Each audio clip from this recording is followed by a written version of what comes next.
नीटच्या आलेल्या स्कोअरनुसार आपण कोणती काउन्सिलिंग करायला पाहिजे, जेणेकरून आपल्या रजिस्ट्रेशनचा खर्च वाया जाणार नाही आणि सगळ्यात महत्त्वाचं आहे की आपला वेळ वाया जाणार नाही। सगळ्यात शेवटी जर आपल्याला समजलं की आपल्या स्कोअरनुसार आपली काउन्सिलिंग झालीच नाही तर मग पश्चाताप होईल। तर यासाठी या व्हिडिओमध्ये आपल्या स्कोअरनुसार आपण कोणती काउन्सिलिंग जॉईन करायला पाहिजे, वेबसाईटचं रजिस्ट्रेशन करावं लागतं आणि ती प्रक्रिया ॲडमिशन संपेपर्यंत चालत असते। याला जवळपास 5 ते 7 महिने, कधी-कधी 8 महिने वेळ सुद्धा लागतो। तर यासाठी आपण थोडं आता सविस्तर बघूया की नेमकं आपल्याला काय करता येईल। पहिल्यांदा आपण काय करू की एमबीबीएस बीडीएस बद्दल बोलूया। आता एमबीबीएस बीडीएस काउन्सिलिंग ही जवळपास 3 प्रकारे केली जाते। तर यापैकी पहिला जो प्रकार येतो, जर समजा तुम्हाला गव्हर्नमेंट एमबीबीएस करायचंय, गव्हर्नमेंटमध्ये तुम्हाला एमबीबीएस करण्याची इच्छा आहे तुमची आणि त्या पद्धतीचा तुमचा स्कोअर आहे। आता यासाठी किती स्कोअर असायला पाहिजे काय, तर हे सगळं आपण सविस्तर बघूया। किंवा तुम्ही सेमी गव्हर्नमेंट म्हणजे थोडक्यात याला आपण प्रायव्हेट कॉलेज सुद्धा म्हणतो। सेमी गव्हर्नमेंटलाच प्रायव्हेट कॉलेज म्हणतात कारण यामध्ये स्कॉलरशिप मिळत असते। तर याची सुद्धा तुमची तयारी आहे, हे कॉलेज घेण्याची सुद्धा एमबीबीएस किंवा बीडीएस ची तयारी तुमची आहे। तर यासाठी तुम्हाला फक्त सीईटी सेलचं काउन्सिलिंग जरी तुम्ही केलं, आता हे महाराष्ट्राची वेबसाईट आहे ही सीईटी सेल नावाची, की ज्यामध्ये 1000 रुपये एवढी रजिस्ट्रेशन फी भरून आपण शेवटच्या राऊंड पर्यंत किंवा कॉलेज जोपर्यंत मिळत नाही तर तोपर्यंत काउन्सिलिंग करू शकतो।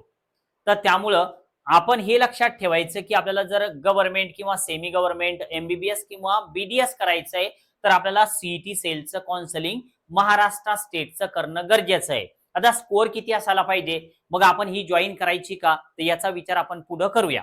पण आता समजा तुम्हाला एम्स मध्ये ऍडमिशन घ्यायची किंवा तुम्हाला डीम्ड कॉलेजमध्ये जायचंय, एम्स मध्ये जायचंय किंवा मग तुम्हाला डीम्ड कॉलेजमध्ये सुद्धा ऍडमिशन करायला चालते। तर आता अशा कंडिशन मध्ये तुम्हाला सीईटी सेलचं काउन्सिलिंग करून चालणार नाही, कारण जे एम्स कॉलेजेस येतात किंवा ज्या डीम्ड युनिव्हर्सिटी येतात तर ह्या सीईटी सेल या महाराष्ट्राच्या वेबसाईटवर त्याच्या चॉईस फिलिंग होत नसतात। तर यासाठी तुम्हाला एमसीसी नावाची जी वेबसाईट आहे तर त्याचं काउन्सिलिंग करावं लागतं आणि याला ऑल इंडिया कोटा म्हणतात। मेडिकल काउन्सिलिंग कमिटी असते, याची रजिस्ट्रेशन फी सीईटी सेलच्या रजिस्ट्रेशन फी पेक्षा थोडी जास्त असते। या ठिकाणी 1000 रुपये असते, तर या ठिकाणी हे डिपॉझिट पण वेगवेगळं घेतात। डीम्ड युनिव्हर्सिटीचं डिपॉझिट जवळपास 2 लाखापर्यंत असतं। तर आता प्रश्न पडतो की सर एमबीबीएस बीडीएसच करायचं, बीएमएस बीएचएमएस करायचंच नाही, तर मग आता यापैकी कुठली काउन्सिलिंग जॉईन करायला पाहिजे। माझं असं मत आहे, सुरुवातीला तुम्ही महाराष्ट्राचा स्टेट कोटा जॉईन करा, म्हणजे सीईटी सेल जॉईन करा।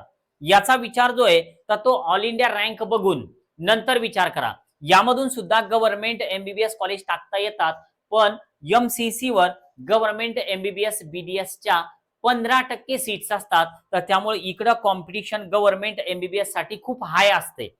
मग आता हे काउन्सिलिंग करत असताना आपल्याला खूप सारे नियम मध्ये मध्ये येतात, तर त्यामुळे कुठलं तरी एक काउन्सिलिंग करा, म्हणजे आपला वेळ वाया जाणार नाही, आपले जास्त पैसे सुद्धा खर्च होणार नाही। आता यासाठी आपल्याला नेमका किती स्कोअर यायला पाहिजे तर हे सुद्धा एकदा चेक करून घेऊ। आता हे सगळं प्रेडिक्शन आहे, यामध्ये थोडाफार बदल होऊ शकतो। पहा तुमच्या समोर एक जी लिस्ट मी ठेवलेली आहे तर ही मागच्या वर्षीची लिस्ट आहे।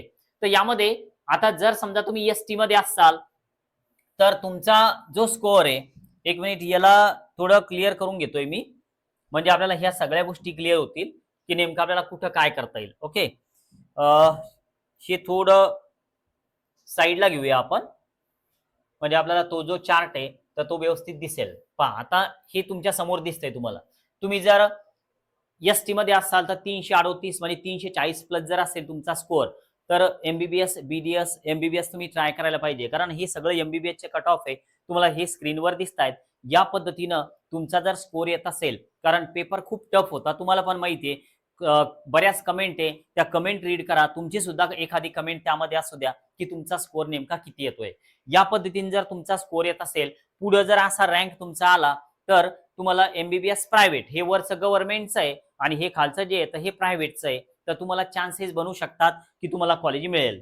आता जर आपण पुढचा विचार केला की सर बीएमएस आणि बीएचएमएस करायचं, आता एक वेगळा विषय त्यामध्ये मला घ्यायचा मी विसरलो की तुम्हाला जर आउट ऑफ स्टेट एमबीबीएस करायचंय, यूपी मध्ये जायचंय, कर्नाटक मध्ये जायचंय, तर त्या स्टेटचं रजिस्ट्रेशन पूर्णपणे वेगळं असतं। तर तो निर्णय तुम्ही आफ्टर नीट रिझल्ट घ्या. सध्या काहीही घाई करू नका, कुठलीच घाई सध्या करू नका. ओके, आता हे BMS BHMS बद्दल आपण बोलूया.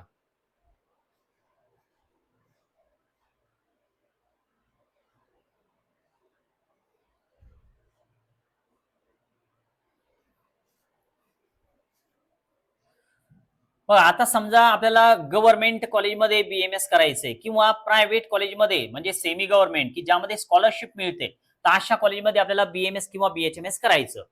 तर BMS BHMS चे CET सेललाच 2 प्रकारचे वेगवेगळे कोटाज असतात. तर हे दोन्ही कोटा तुम्ही ट्राय करा. आता यात 2 कोटामध्ये 2 कोटा नेमके कोणते? CET सेलचेच. CET सेल नावाची जी वेबसाईट मी अगोदर तुम्हाला सांगितली, तर त्याचेच 2 कोटा. एक असतो ऑल इंडिया कोटा CET सेलचा, की जो ऑल इंडिया नाव आहे त्याचं, पण महाराष्ट्राचे BMS BHMS कॉलेज या कोटामधून आपण फिल करू शकतो, फक्त महाराष्ट्रातले, बाहेरच्या राज्यातले नाही.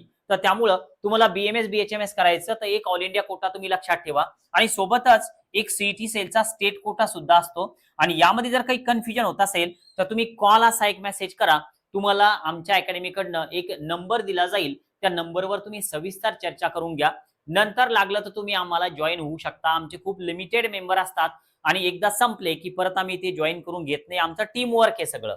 आता हे झालं एक. आता अजून आपण काय करू, तर जो आपला दुसरा पुढचा जो कोटा आहे तर तो बघूया की नेमकं आपल्याला काय करता येईल. बघा, जर समजा आपल्याला गव्हर्नमेंट आणि प्रायव्हेट या व्यतिरिक्त समजा डीम्ड मध्ये ऍडमिशन करायची, डीम्ड मध्ये जायचंय आपल्याला BMS किंवा BHMS मध्ये, तर अशा वेळेस काय करावं लागेल तुम्हाला, तर AA-CCC चं काउन्सिलिंग करावं लागेल. AA-CCC. ओके, तर हा एक ऑल इंडिया कोटा असतो की ज्यामध्ये डीम्ड BMS कॉलेज टाकता येतात. पण याचं फी स्ट्रक्चर खूप हाय आहे. 50,000 रुपये डिपॉझिट पण असतं आणि 5,000 रुपये रजिस्ट्रेशन फीस पण असते. हा एक ऑल इंडिया कोटा आहे आणि डीम्ड BMS BHMS कॉलेजची फीस सुद्धा खूप हायर साईडला असते. आता या व्यतिरिक्त अजून कुठलं काउन्सिलिंग करता येईल, तर तुम्ही BMS साठी अदर स्टेट काउन्सिलिंग करू शकता की ज्यामध्ये कर्नाटक आहे, ज्यामध्ये UP आहे, MP आहे. काही स्टेटमध्ये डायरेक्ट ज्या मॅनेजमेंटच्या सीट असतात तर त्या वॅकंट असतात, तिकडे ऍडमिशन होऊ शकते. तर अशा पद्धतीने ह्या सगळ्या प्रक्रिया चालतात. यामध्ये तुम्ही जास्त कन्फ्यूज होऊ नये, तर यासाठी हा थोडा छोटासा प्रयत्न होता. नक्की एकदा लाईक करायला विसरू नका. आज आपण थांबूया. Okay, bye.